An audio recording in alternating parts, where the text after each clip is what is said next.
Dear viewers, नमस्कार। Current event in 2 minutes में एक बार पुनः आपका स्वागत है। आज करंट इवेंट इन 2 मिनट थोड़ा लंबा होने वाला है। असल में एक राष्ट्र एक चुनाव के बारे में जब आप विचार करने पर उतरेंगे और उसे प्रतियोगितात्मक दृष्टिकोण से समझने की कोशिश करेंगे तो कुछ गूढ़ बातों को भी समझना पड़ेगा। वही काम हम लोग यहाँ करेंगे, क्रमशः धीरे धीरे, जिससे सारी बातें समझ में आ जाएं और कुछ छूटे भी ना, चाहे परीक्षा प्रीलिम्स की हो और चाहे मेंस की हो। तो आइए चलते हैं एक राष्ट्र एक चुनाव के बारे में, देखते हैं क्या हुआ, कब हुआ। तो एक राष्ट्र एक चुनाव जब आप देखेंगे, तमाम टेलीविजन चैनलों पर बहस चल रही है, जैसे लग रहा है कि सब कुछ अच्छा ही अच्छा होगा और पूरा भारत की तस्वीर बदलने वाली है। तो हमको यह भी देखना होगा कि क्या ऐसा है। तो चलिए देखते हैं, इसकी यात्रा पर चलते हैं। तो केंद्रीय मंत्रिमंडल ने 18 सितंबर को केंद्रीय मंत्रिमंडल ने 18 सितंबर 2024 को एक राष्ट्र एक चुनाव के प्रस्ताव को मंजूरी प्रदान कर दी। इसमें यह कहा गया है कि एक साथ चुनाव होंगे। एक राष्ट्र एक चुनाव का मतलब सभी चुनाव एक साथ होंगे।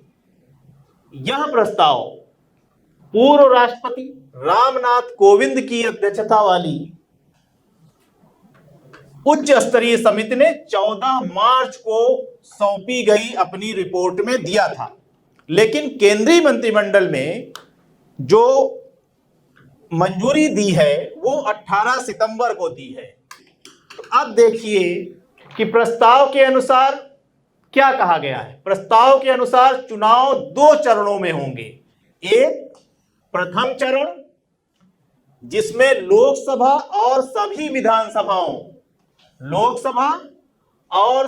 विधानसभाओं के चुनाव एक साथ करा दिए जाएंगे, और दूसरा चरण जिसमें प्रथम चरण के 100 दिनों के अंदर स्थानीय निकायों के चुनाव, स्थानीय निकायों यानी पंचायत और नगर निगम और नगर परिषदों के चुनाव करा दिए जाएंगे। अब एक राष्ट्र और एक चुनाव के लिए 2 संशोधन अधिनियम पारित करने की जरूरत होगी। पहला संशोधन अधिनियम पहले चरण के चुनाव, पहले चरण से क्या आशय है, जो हमने बताया था, लोकसभा और विधानसभा चुनाव को एक साथ कराने हेतु इसको संसद से पारित कराना होगा। और द्वितीय चरण यानी स्थानीय निकायों के चुनावों को कराने हेतु विधेयक संसद के साथ साथ, यानी संसद से तो पारित कराना ही होगा, कम से कम आधे राज्यों द्वारा अभिपुष्टि करानी होगी। आधे राज्यों द्वारा अभिपुष्टि करानी होगी। ये दोनों काम करने होंगे। अब यह देखना चाहिए आपको कि इन संशोधनों के लिए जरूरी क्या है। ये दोनों ही संशोधन अनुच्छेद 368 के तहत दी गई संविधान संशोधन की शर्तों को पूरा करना होगा। ये कौन सी 2 शर्तें हैं? पहली शर्त है कि दोनों सदनों में कुल सदस्यों के आधे से अधिक सदस्यों द्वारा मतदान किया जाना अनिवार्य है। यानी अगर लोकसभा में 543 सदस्य हैं तो उसके आधे से अधिक यानी 272 सदस्यों द्वारा मतदान किया जाना अनिवार्य है। मतदान किया जाना अनिवार्य है तो उपस्थित भी रहना होगा, यानी 272 से अधिक सदस्यों की उपस्थिति और मतदान अनिवार्य है। और दूसरी क्या शर्त है? प्रथम शर्त के अधीन रहते हुए, यानी यह शर्त तो रहेगी ही कि 272 लोग रहे लोकसभा में, मतदान और उपस्थित रहने वाले सदस्यों की संख्या के 2/3 सदस्य संशोधनों के पक्ष में मतदान करें। ये दोनों शर्तें पूरी होंगी तभी तभी यह अधिनियम बन सकेगा। तो बन सकेगा अधिनियम, तो जरूरी है कि दोनों सदनों में पास होने के बाद राष्ट्रपति के हस्ताक्षर जब हो जाएंगे तभी अधिनियम बनेगा। दूसरा क्या है, द्वितीय चरण के प्रस्तावों यानी स्थानीय निकायों के चुनाव केंद्र एवं राज्यों के चुनावों के 100 दिन के अंदर कराने के लिए दूसरा प्रस्ताव यही है कि स्थानीय निकायों के चुनाव केंद्र और राज्य विधानसभाओं के चुनाव के 100 दिन के अंदर कराया जाए। तो इसको कराने के लिए जो संविधान संशोधन करना है उसे राष्ट्रपति के पास हस्ताक्षर हेतु भेजने से पूर्व आधे से अधिक राज्यों के विधानमंडलों द्वारा अनुसमर्थन कराना होगा। ये इतनी चीजें चाहिए। तो अब सवाल उठता है, तो इसमें दिक्कत क्या है, समस्या क्या है? संशोधन करा दिया जाए और प्रस्तावों को स्वीकार कर लिया जाए। जब सत्तारूढ़ दल या सत्तारूढ़ गठबंधन चाहता है तो क्या परेशानी है? तो अब देखते हैं कि इसमें परेशानी क्या है, संशोधनों हेतु समस्या कहां है। तो कुछ पॉइंट्स पहले जान लेते हैं। जैसे लोकसभा चुनाव 2024 के बाद संसद में संख्या की नई गणित, लोकसभा चुनाव हो गया, आप जानते हैं कि किसी भी दल को अकेले पूर्ण बहुमत नहीं मिला, यद्यपि गठबंधन को मिला। तो यह नई गणित जो है संसद की, वह संशोधनों के पारित होने में मुख्य समस्या है। वर्तमान में लोकसभा चुनाव से पूर्व जब पूर्व राष्ट्रपति रामनाथ कोविंद जी ने विभिन्न राजनीतिक दलों से एक राष्ट्र एक चुनाव के बारे में राय मांगी थी, तब 47 दलों ने अपनी राय दी थी, जिसमें 32 दलों ने समर्थन में राय व्यक्त किया था और 15 दलों ने विरोध जताया था। बहुत से दलों ने कोई भी राय नहीं भी दी थी।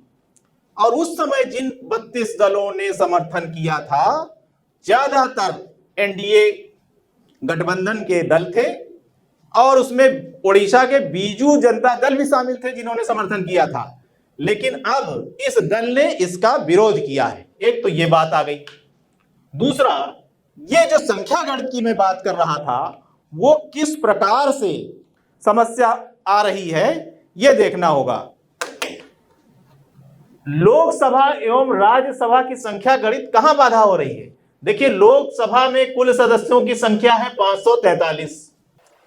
संशोधन पारित होने के लिए क्या जरूरी है, क्या अनिवार्य है? 272 सदस्यों की उपस्थिति और मतदान जरूरी है। दूसरा, इतने लोग, जब सारे लोग उपस्थित रहेंगे, अगर कम रहेंगे तो अलग बात होगी, कोई बायकॉट कर देगा, कोई अनुपस्थित हो जाएगा तो अलग बात होगी।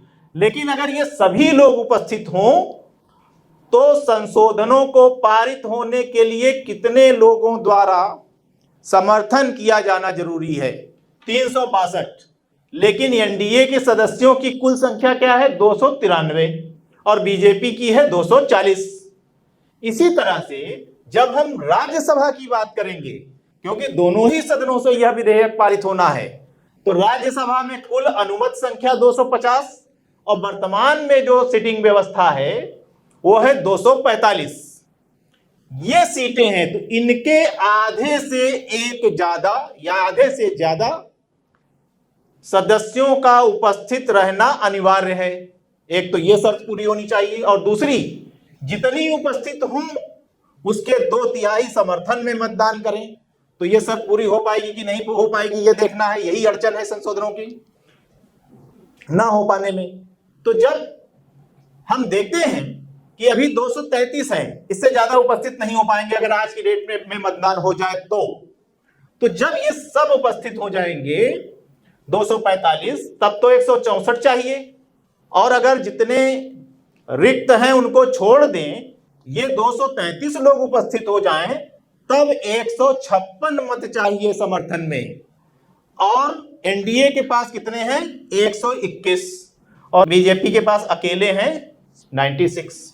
तो स्पष्ट है कि ये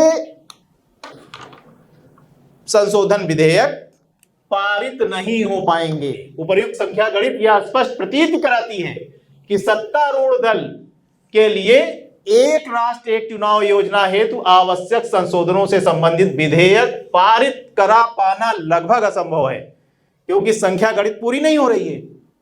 अतः आम सहमत बनाने की दिशा में प्रयास हेतु विधेयकों को संसदीय समिति के पास भेजा जा सकता है। एक ये परिणाम हो सकता है। यह संसदीय समिति अस्थायी संसदीय समिति हो सकती है, पार्लियामेंट्री स्टैंडिंग कमेटी हो सकती है, या फिर संयुक्त संसदीय समिति ज्वाइंट पार्लियामेंट्री कमेटी हो सकती है। कहीं भी भेज करके इसको पूरा कर सकते हैं। अब इसके आगे थोड़ी और बात हम लोग जानते हैं कि कितने और कौन कौन से संशोधन किए जाएंगे। 2 संशोधन तो विधेयक होंगे, लेकिन उसमें कई संशोधन होंगे, कई अनुच्छेदों में संशोधन प्रस्तावित है।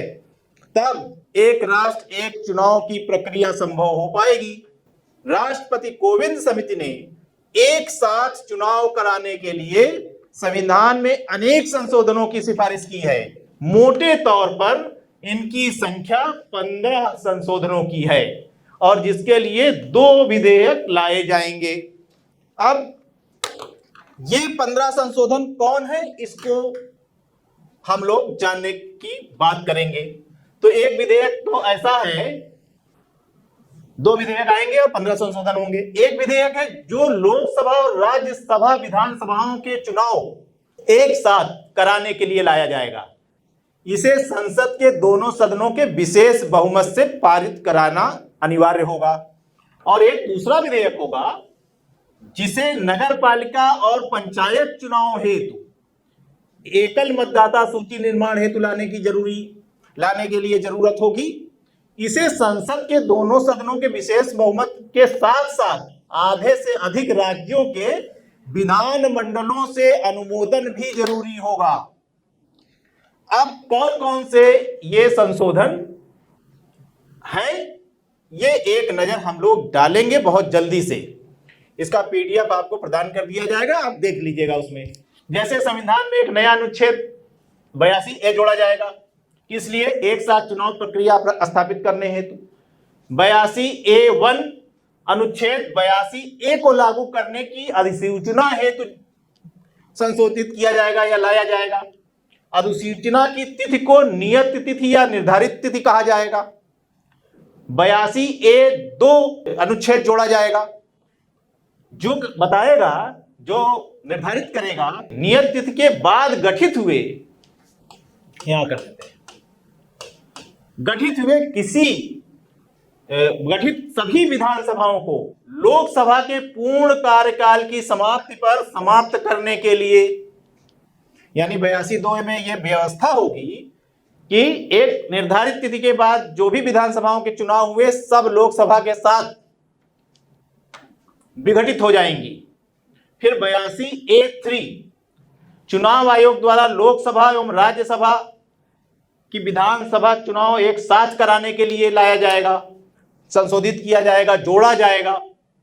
इसी प्रथम विधेयक में कुछ और है, वो दूसरे पेज पर है, वो हम आपको दिखा दे रहे हैं। फिर हम इस पर आएंगे द्वितीय विधेयक के संशोधन पर। पहले हम लोग चलते हैं, इसी को पूरा करते हैं। फिर एक 82A4, ये किस लिए होगा? किसी विधानसभा के चुनाव किसी कारण एक साथ न हो पाने की दशा में बाद में कराने हेतु, यानी एक व्यवस्था रखी जाएगी कि बाद में कराना पड़ गया तो क्या होगा, उसके लिए एक संशोधन विधेयक, एक अनुच्छेद इसमें जोड़ा जाएगा। एक और अनुच्छेद 82A5 किस लिए? यदि किसी विधानसभा का चुनाव स्थगित हुआ हो तो उस विधानसभा का कार्यकाल लोकसभा के साथ ही समाप्त करने हेतु। तो सारी जो कवायद होगी वो ये होगी कि विधानसभाओं के चुनाव अगर बीच में भी हुए हों, उनके कार्यकाल पूरा ना हुए हों, तो उनको समय के पूर्व ही समाप्त कर दिया जाए और लोकसभा के साथ उनके चुनाव करा दिए जाए। इसी के लिए ये सारी व्यवस्थाएं की जा रही हैं। इसी तरह से लोकसभा या विधानसभा पूर्ण कार्यकाल से पूर्व भंग होने पर शेष कार्यकाल को अनातीत या अनएक्सपायर्ड मानने के लिए अनुच्छेद 83(3) और राज्य के लिए, ये केंद्र के लिए हो गया, और ये हो गया राज्य विधानसभा के लिए 172(3) लाया जाएगा, जोड़ा जाएगा। इसी तरह से अनातीत शेष अवधि के लिए लोकसभा और विधानसभा गठित करने के लिए फिर 83-4 और 172-4। लोकसभा के लिए 83-4, राज्य विधानसभा के लिए, विधानमंडल के लिए 172-4, इसको जोड़ा जाएगा। इसी तरह से एनसीटी एक्ट 1991, संघ क्षेत्र सरकार एक्ट 1963 और जम्मू कश्मीर पुनर्गठन अधिनियम 2019 में भी संशोधन किया जाएगा। अब एक दूसरा जो विधेयक है उसमें कौन से संशोधन होंगे? अनुच्छेद 324(4), अनुच्छेद 324(a) जोड़ा जाएगा। किस लिए? एक साथ चुनाव प्रक्रिया स्थापित करने हेतु। इसमें भी राज्यों की अभिपुष्टि आवश्यक होगी, इसलिए दूसरे विधेयक में रहेगा। अनुच्छेद 325 में उप अनुच्छेद 2 जोड़ा जाएगा। किस लिए? एकल मतदाता सूची स्थापना हेतु, यानी राज्यों की विधानसभाओं, केंद्र के लोकसभा के लिए और स्थानीय निकायों के लिए एकल मतदाता सूची हो, समान सूची हो, और उसी सूची से सारे वोट, सारे मत दिए जा सके। और एक 325(3) मतदाता सूची आम चुनाव में बनाने की सख्त चुनाव आयोग को देने के लिए ये एक संशोधन होगा। इस तरह से इतने संशोधनों के पश्चात ये कंप्लीट होगा। जब एक राष्ट्र और एक चुनाव की बात हो रही है और हम इसके बारे में चर्चा कर रहे हैं, तो कि प्रतियोगितात्मक परीक्षार्थियों को केवल इस बात से काम नहीं चल जाएगा कि उसके बारे में जान लें, उन्हें उसके प्रोज एंड कॉन्स और उसके संबंध में पक्ष में, विपक्ष में एवं अन्य चीजों के बारे में भी जानने की जरूरत होगी। और केवल इतना ही कि तथ्यात्मक जानकारियां उन्होंने कर ली या यह देख लिया कि इसके क्या लाभ होंगे और इतने से ही उनका काम बन गया, ऐसा नहीं है। उनको पूरे समग्र पक्ष पर विचार करना होगा, क्योंकि कभी यह भी पूछा जा सकता है कि भाई पक्ष में तर्क दीजिए, कभी कहा जा सकता है विपक्ष में तर्क दीजिए, या कहा जा सकता है कि अपने सुझाव दीजिए कि कहां तक ये उचित है और कहां तक अनुचित है। तो इन सब बातों पर समग्र दृष्टि से विचार करना पड़ता है, ताकि प्रश्न चाहे मुख्य परीक्षा के हों और चाहे प्रारंभिक परीक्षा के हों, किसी भी तरह की कोई समस्या न आए और समग्र दृष्टिकोण अपना सके। तो इसीलिए एक राष्ट्र एक चुनाव के बारे में पक्ष और विपक्ष में तर्क क्या है, इसकी चर्चा हम लोग करेंगे सबसे पहले। फिर ये देखेंगे कि कोई मध्य मार्ग भी है। तो आप पक्ष में तर्कों की एक सूची है, आप देखिए यहां पर। एक साथ चुनाव होने से मतदान के प्रति उदासीनता दूर करने में मदद मिलेगी। कैसे मदद मिलेगी? कि जब एक साथ चुनाव है, एक ही बार जाना है वोट देने, तो लोग खुशी खुशी चले जाएंगे। अदरवाइज सोचते हैं कि आज चुनाव, कल चुनाव, परसों फिर चुनाव, कितनी बार जाएं। तो इस प्रकार का एक उदासीनता दूर करने में मदद मिलेगी और वह एक पर्व की तरह होगा। और ज्यादा संख्या में लोग वोट देना चाहेंगे कि एक ही बार तो देना है, चलिए देके आते हैं। तो इससे लोकतंत्र में भागीदारी बढ़ेगी। दूसरी बात कि तमाम श्रमिक बाहर जाते हैं, काम करते हैं और वोट देने अपने घर आते हैं। तो प्रवासी श्रमिकों के वोट डालने के लिए बार बार काम छोड़कर न जाने से उत्पादन चक्र और आपूर्ति श्रृंखला कम बाधित होगी।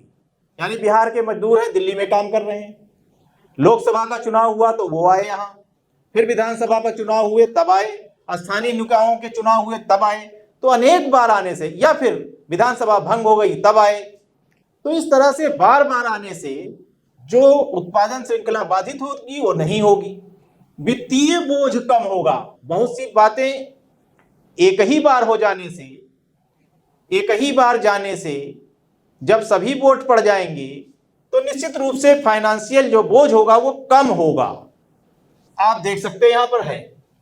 इसी तरह से आगे भी देखते जाइए कि चुनाव के दौरान होने वाले अनावश्यक संघर्षों में कमी आएगी। देखा गया है हमारे यहाँ जब चुनाव होते हैं तो हिंसा बढ़ जाती है। तो जितनी बार चुनाव उतनी बार हिंसा, तो निश्चित रूप से कुछ संघर्षों में कमी आएगी कि एक बार चुनाव हो गया काम खत्म हो गया।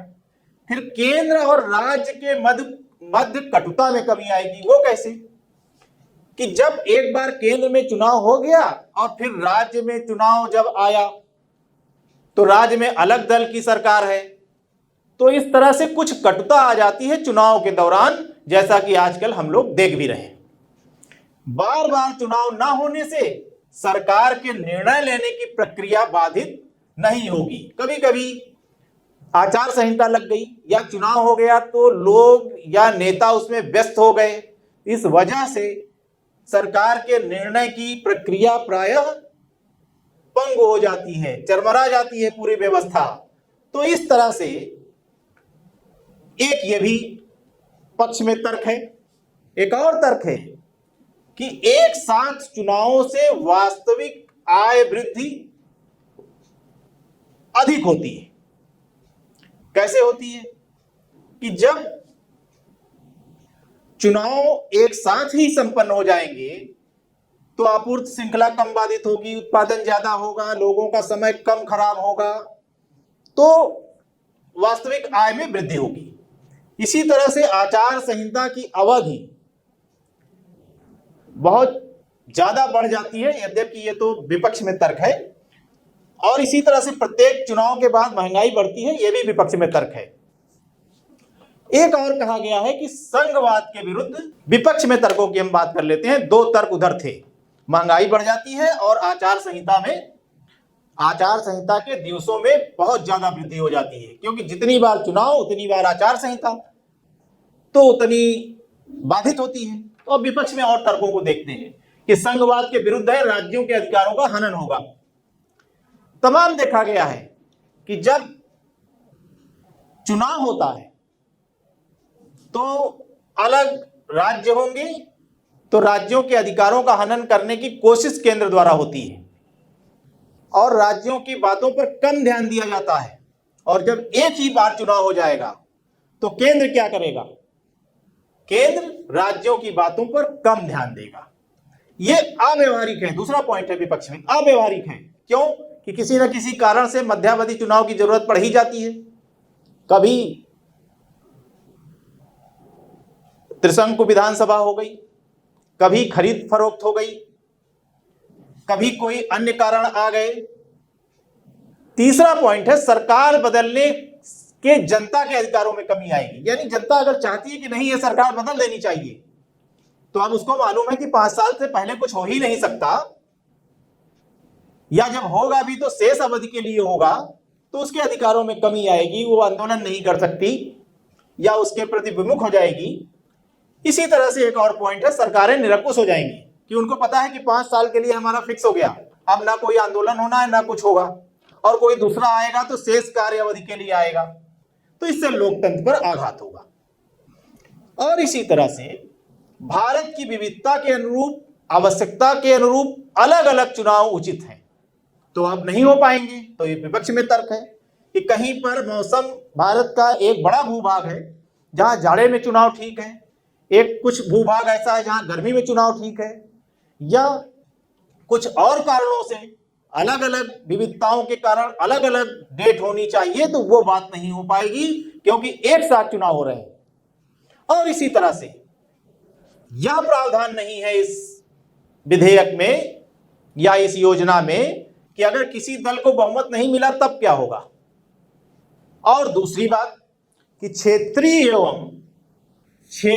और, ये बड़ी चीज है, क्षेत्रीय और स्थानीय मुद्दे गौण हो जाएंगे, केंद्रीय मुद्दे प्रभावी रहेंगे। यानी जब चुनाव लोकसभा का भी एक साथ हो रहा हो, विधानसभा का भी एक साथ हो रहा हो और स्थानीय निकायों का भी हो रहा है, तो कौन ध्यान देता है कि स्थानीय मुद्दे कौन से हैं? उस समय तो ये होगा कि हम प्रधानमंत्री बनाने के लिए चुनाव वोट देने जा रहे हैं, तो लोग केंद्रीय मुद्दों की तरफ ज्यादा झुक जाएंगे, उससे ज्यादा प्रभावित हो जाएंगे, स्थानीय और राज्य के मुद्दे उस समय गौण हो जाएंगे। तो ये इसका एक दोष है।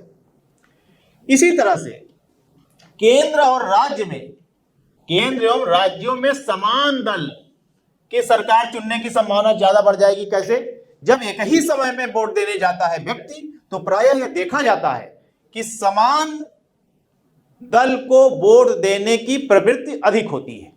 ऐसा देखने में आया है, पूर्व के अनुभव हैं कि उस समय 75% स्थिति में समान दल को वोट देते हैं। लेकिन जब चुनाव बाद में होता है तो जनता प्रदर्शन के आधार पर अपने मत परिवर्तन की क्षमता रखती है और प्रायः करती भी है। तब 60% मामलों में ऐसा होता है कि एक ही दल को दोनों बार मत जाएं, यानी 15% की कमी आ जाती है। इसी तरह एक और दोष है कि चुनाव में चरणों की संख्या बढ़ जाएगी, क्योंकि अगर एक ही समय में चुनाव होना हो सभी का, तो कई चरण करने होंगे, क्योंकि संसाधन,